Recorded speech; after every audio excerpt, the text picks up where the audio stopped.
Jika kamu ingin nonton video ini, jangan lupa klik tombol subscribe ya guys, karena subscribe itu gratis.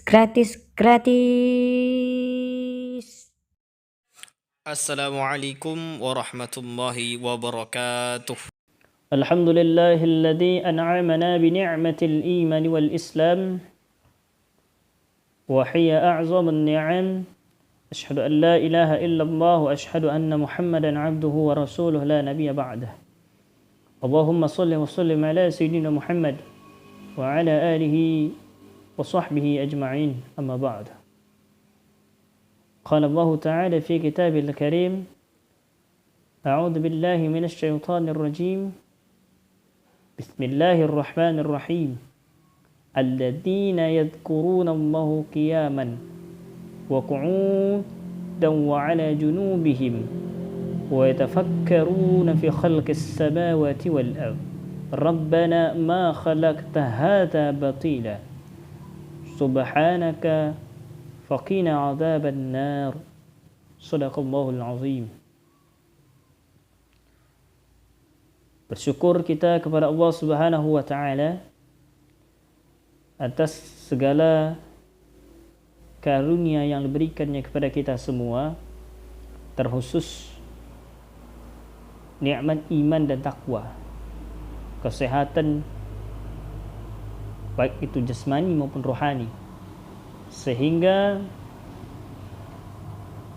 pada saat ini di tengah-tengah viralnya, di tengah-tengah maraknya sebuah pandemi yang menjangkit kita, virus corona atau yang kita kenal dengan COVID-19, kita masih bisa beraktivitas.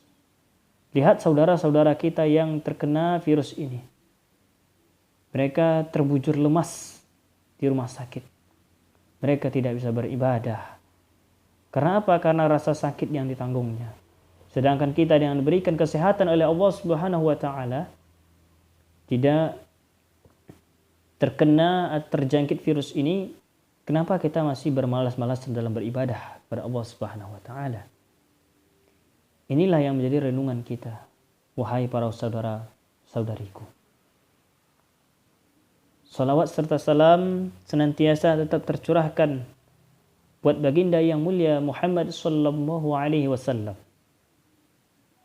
Allahumma salli ala sayyidina Muhammad wa ala alihi wa sahbihi ajma'in. Amma ba'd. Hadirin yang dirahmati oleh Allah Subhanahu wa taala, saudara-saudariku yang berbahagia. Bulan Rajab sudah berlalu meninggalkan kita. Saat ini kita telah berada di bulan Sya'ban, gerbang menuju sebuah madrasah tempat bagi kita semua untuk menempa diri, yaitu bulan suci Ramadan. Madrasah Ramadan kian dekat dengan kita, tapi musibah demi musibah belum juga beranjak dari kehidupan kita. Semakin hari semakin banyak orang yang terinfeksi virus corona ini. Dari waktu ke waktu semakin banyak orang yang meninggal dunia karena terpapar virus ini. Sebelum kita sampai pada madrasah Ramadan, marilah kita menjadikan musibah wabahnya virus corona ini atau pandemi COVID-19 ini sebagai pelajaran bagi kita semua. Kita yakin bahwa setiap peristiwa pasti ada hikmahnya. Setiap kejadian pasti ada maknanya. Setiap wabah atau musibah yang Allah turunkan ke permukaan bumi ini pasti ada pelajaran yang bisa dipetik darinya. Allah Subhanahu wa taala berfirman di dalam Al-Qur'an, A'udzu billahi minasy syaithanir rajim. Rabbana ma khalaqta hadza batila. Maknanya apa?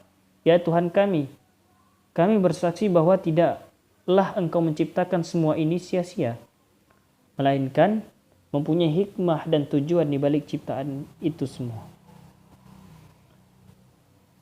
Hadirin yang berbahagia, saudara-saudariku. Sebagaimana yang diberitakan bahwa virus corona ini bisa menyerang siapapun. Tua, muda, kaya, ataupun miskin. Laki-laki ataupun perempuan, muslim ataupun non-muslim, bahkan orang yang sholat ataupun tidak sholat, bisa terjangkit virus ini. Siapapun tanpa terkecuali.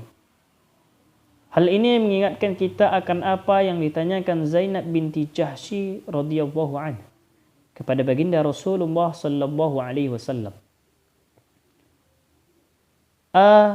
Nahliku wa finas salihun. Apakah kita akan binasa? Padahal di antara kita masih ada orang-orang yang saleh. Rasulullah sallallahu alaihi wasallam menjawab, "Na'am, idza kasural khabath." Maknanya, ya jika dosa dan maksiat sudah banyak dilakukan. Artinya, melalui wabah virus corona ini, ada beberapa hal yang bisa diingatkan oleh kita dari virus ini. Yang pertama, kita diingatkan bahwa dosa, maksiat, dan kemungkaran telah mewabah di lingkungan kita, di masyarakat kita. Lantas melalui virus ini, kita ditegur bahwa banyak di antara kita yang acuh tak acuh terhadap kemungkaran yang menjalar di tengah-tengah kita. Kemungkaran, dosa, dan maksiat itulah yang mengundang azab Allah Subhanahu wa Ta'ala kepada kita semua. Kita diingatkan untuk lebih giat lagi dalam beramar ma'ruf, bernahi mungkar. Tentu amar ma'ruf kita harus dilandasi ilmu sehingga kita dapat beramal ma'ruf dengan cara yang ma'ruf, dengan cara yang baik, dan bernahi mungkar dengan cara yang tidak mungkar. Hal yang kedua, melalui virus corona ini kita juga diingatkan untuk semakin mendekatkan diri kepada Allah Subhanahu wa Ta'ala dengan ibadah, zikir, dan lain-lain sebagainya. Ibadah akan menenteramkan hati dan jiwa. Ketentraman dan ketenangan hati inilah yang menjadi salah satu faktor yang membuat daya tahan tubuh kita semakin kuat dan sistem imun dalam tubuh kita bekerja dengan baik. Para ahli mengatakan bahwa seseorang yang daya tahan tubuhnya kuat, meskipun terinfeksi virus corona ini, maka ia bisa sembuh dengan sendirinya tanpa harus dirawat di rumah sakit. Nah, kita diingatkan untuk memperbanyak istighfar dan bertobat dari semua dosa yang pernah kita lakukan. Karena musibah yang menimpa banyak orang seperti merebaknya virus ini, yang saleh dan yang fasik juga terkena, tiada lain dikarenakan banyaknya kemaksiatan yang menyebar di tengah-tengah masyarakat kita. Dengan diadakannya social distancing, diadakannya lockdown atau lain sebagainya, kita bisa beribadah kepada Allah Subhanahu wa Ta'ala. Itulah jalan kita. Dengan mewabahnya virus corona ini, inilah jalan kita untuk menjadi orang yang bertakwa. Karena apa? Karena kita lebih leluasa untuk beribadah kepada Allah Subhanahu wa Ta'ala di rumah. Hadirin yang dirahmati oleh Allah Subhanahu wa Ta'ala, saudara-saudariku.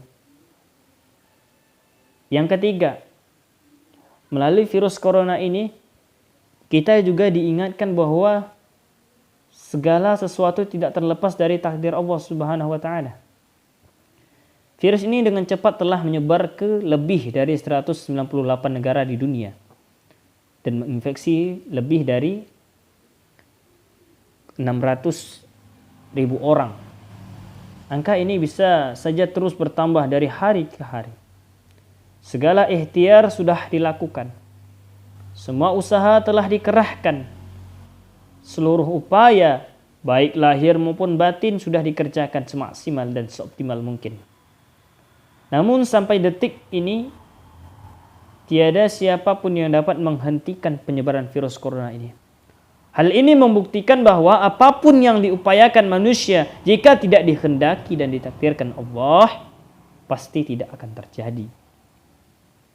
Karena apapun yang dikehendaki dan ditakdirkan Allah pasti terjadi. Dan apapun yang tidak dikehendaki dan ditakdirkan Allah pasti tidak akan terjadi. Akan tetapi keyakinan dan keimanan kita kepada takdir itu tidak boleh menghentikan ikhtiar kita. Stop untuk mengatakan bahwa saya tidak mau lagi berikhtiar. Stop untuk katakan itu. Jangan pernah berhenti untuk ikhtiar, wahai saudaraku. Karena apa? Karena berikhtiar tidaklah menggoyangkan keimanan kita kepada takdir. Karena kita tidak mengetahui apa yang Allah takdirkan pada diri kita kecuali setelah terjadinya. Sebelum sesuatu terjadi, maka tugas kita sebagai manusia adalah melakukan sebab dengan harapan kita akan menghasilkan akibat. Jika kita sudah melakukan sebab tetapi pada akhirnya tidak terjadi akibat, maka pada saat itulah kita baru mengetahui bahwa Allah tidak mentakdirkan apa yang kita inginkan dan kita upayakan. Lantas, apa tugas kita selanjutnya? Teruslah berikhtiar, berusaha. Siapapun tahu di waktu yang akan datang Allah mewujudkan dan mentakdirkan apa yang kita inginkan. Oleh karena itulah pada waktu diberitahu bahwa di Syam ada wabah penyakit, Sayyidina Umar bin Khattab radhiyallahu anhu yang sudah sedang di tengah-tengah perjalanan menuju Syam lantas memutuskan untuk kembali ke Madinah. Saat ditanya, afiraran min qadarillah, apakah kita hendak lari menghindari takdir Allah? Sayyidina Umar menjawab, na'am, nafirru min qadirillah ila qadirillah. Benar, kita menghindari suatu takdir Allah dan menuju takdir Allah yang lain. Hadis riwayat Bukhari. Saudara-saudariku yang dirahmati oleh Allah Subhanahu wa taala. Hal yang terakhir adalah melalui virus corona ini kita diingatkan untuk bertawakal kepada Allah Subhanahu wa taala. Karena tawakal adalah menyerahkan hasil akhir ikhtiar kita kepada Allah. Setelah kita berdoa, kita berikhtiar. Setelah semuanya sudah kita lakukan, tinggal kita berserah diri kepada Allah Subhanahu wa taala, yaitu bertawakal. Hadirin, saudara-saudariku yang dirahmati oleh Allah Subhanahu wa taala. Ingat bahwasanya sebagai makhluk yang lemah yang memiliki banyak keterbatasan, tidak selayaknya kita menyombongkan diri hanya oleh makhluk yang sangat kecil saja, bahwa orang dibuat tak berdaya, jatuh sakit dan bahkan meninggal dunia. Allah yang maha kuasa dan tidak terkalahkan, sedangkan kita adalah makhluk yang lemah yang senantiasa membutuhkan Allah dalam setiap tarikan nafas kita. Oleh karena itu, marilah kita selalu bersemangat untuk beribadah kepada Allah Subhanahu wa taala, menjalankan kewajiban-kewajiban kita dan jangan pernah putus asa dengan segala hal. Ayo kita berdoa, berikhtiar dan bertawakal kepada Allah Subhanahu wa taala. Semoga kita menjadi orang-orang jalan penghuninya surganya Allah Subhanahu wa taala. Amin ya rabbal alamin. Wabillahi taufiq wal hidayah. Wassalamu